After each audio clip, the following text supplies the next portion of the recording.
পরিবর্তনশীল বিশ্বের সাথে তাল মিলিয়ে শিক্ষার্থীদের শিক্ষা বান্ধব করার জন্যই নতুন শিক্ষা পদ্ধতি নেওয়া হয়েছে। এই ক্ষেত্রে কোনো নেতিবাচক সমালোচনাকে ভয় না করে সামনে এগিয়ে যেতে শিক্ষার্থীদের আহ্বান জানিয়েছেন প্রধানমন্ত্রী শেখ হাসিনা। আরও জানাচ্ছেন ইবতিসাম নাসিম মৌ। শিক্ষার বিভিন্ন স্তরে সৃজনশীলতা এবং অনন্য মেধার স্বাক্ষর রাখার জন্য মেধাবী শিক্ষার্থীদের জন্য অর্থ সহায়তা এবং স্বীকৃতি তুলে দিতেই শিক্ষা মন্ত্রণালয় আয়োজন করেছিল এই অনুষ্ঠানে মোবাইল ব্যাংকিংয়ের মাধ্যমে মাধ্যমিক থেকে স্নাতক পর্যায়ের শিক্ষার্থীদের মাঝে এবছরের উপবৃত্তি ও টিউশন ফি বিতরণ কার্যক্রম উদ্বোধন করেন প্রধানমন্ত্রী শেখ হাসিনা। এ কার্যক্রমে প্রতি বছর ৬০ লাখ অসচ্ছল মেধাবী শিক্ষার্থীদের মাঝে বিতরণ করা হয় প্রায় ২,০০০ কোটি টাকার সহায়তা। জাতীয় পর্যায়ে নির্বাচিত এবছরের সেরা ১৫ জন শিক্ষার্থীর হাতে তুলে দেয়া হয় বঙ্গবন্ধু সৃজনশীল মেধা অন্বেষণ ২০২৪ পুরস্কার। বঙ্গবন্ধু শেখ মুজিব স্কলার অ্যাওয়ার্ড ২০২৩ পান ২১ জন মেধাবী শিক্ষার্থী। পদকপ্রাপ্ত শিক্ষার্থীরা জানান, এই স্বীকৃতি এবং শিক্ষা সহায়তা ভবিষ্যতে এগিয়ে যেতে এবং দেশের কাজে ভূমিকা রাখতে অনুপ্রেরণা যোগাবে।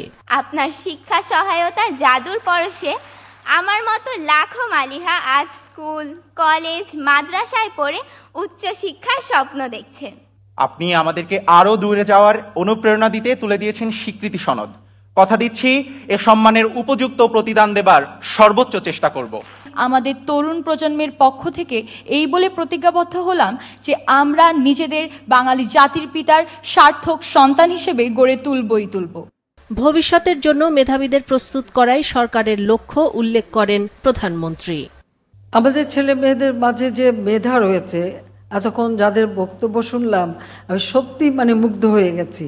এই বাংলাদেশ নিয়ে আর দুশ্চিন্তার আমার কিছু নেই, কারণ এখন আমাদের এই ছোট্ট সোনামণিরাই নিয়ে যাবে এই বাংলাদেশকে স্মার্ট বাংলাদেশ গড়ে ভবিষ্যতে পরিচালনাও তারা করবে।